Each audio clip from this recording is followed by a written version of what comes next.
TYTSports, Francis Maxwell. We've got 5 questions to answer for you in 5 minutes based on the major headlines across the globe. So let's not waste any time and get straight to it. First question. Do you buy Suarez's apology and believe he will never bite again? Okay, so this question I think can be thrown into 2. 1, do you buy Suarez's apology? And 2, do you think he'll bite again? Do I buy his apology? No. And I'll tell you why. Because about 3 or 4 days ago, he's made up an excuse that he used this vicious bite to steady his balance because he was falling and his teeth were a good indicator to try and make sure that he wasn't going to fall flat on his face. I mean, that's a reasonable excuse, right? No. So therefore, after only a few days after that, I don't believe that he's thoroughly sorry after 2 days of recuperating with his family. However, will he bite again? Who knows? The punishment this time is significant, I think. Money-wise, no. But in terms of ban, I think it might hit him home. But I don't think that he'll be shy of controversy in the rest of his career. I don't think he'll bite again. He might have learned his lesson this time because next time it will be a padded cell and a muzzle on his face. But I don't think he'll bite again. But controversy, he will be involved in that. That's for sure. Next question. What has been the best match of the 2014 World Cup? Okay, so what's great about this World Cup? Yes, there's been great high-scoring games such as the 5-2 France and Switzerland game, which could be many people's choice. But this tournament has had 0-0 games that have been thrilling. Mexico and Brazil was unbelievable to watch, entertainment value. The thing about this is these games, they don't have to be as high scoring, and they are great to watch. So with me and my personal choice, Brazil and Chile, round of 16, first game, was the best game for me.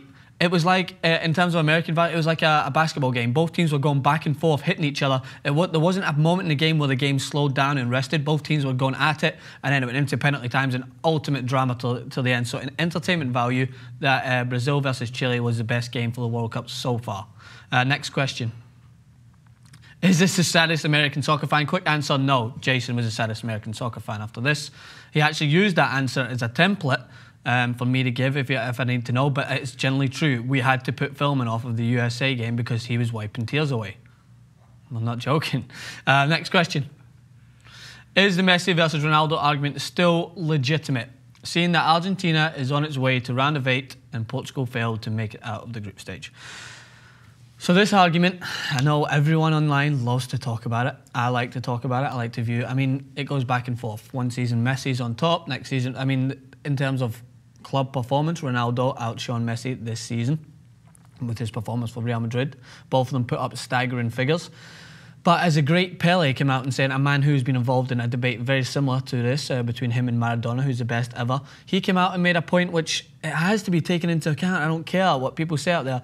Messi overall is in a better team in Argentina. Portugal, even more so in this tournament than anything else, just highlighted a team that is struggling in every other aspect apart from Cristiano. I mean, to be fair, he didn't perform at his best. He should have scored more goals.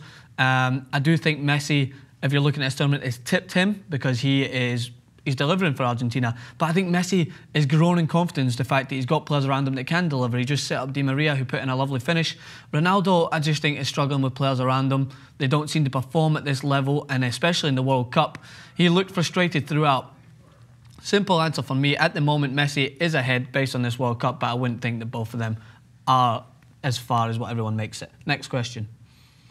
Where will Tim Howard's World Cup performance land on the all-time USA soccer list? Okay, so me, I love to base things off of what I have seen or what is around my time.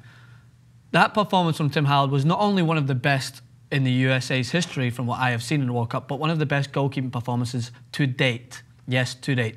The significance of those saves and the consistency of those saves will put them at the top of the list for a long time to come. Fair enough, Landon Donovan in 2010 did have some great game-winning goals and helped lead the USA through.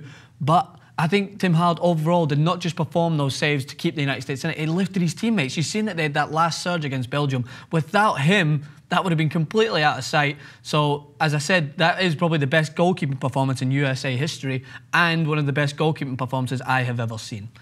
Thank you so much for tuning in to 5 questions in 5 minutes.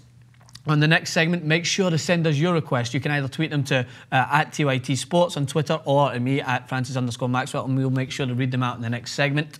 Stay tuned for more.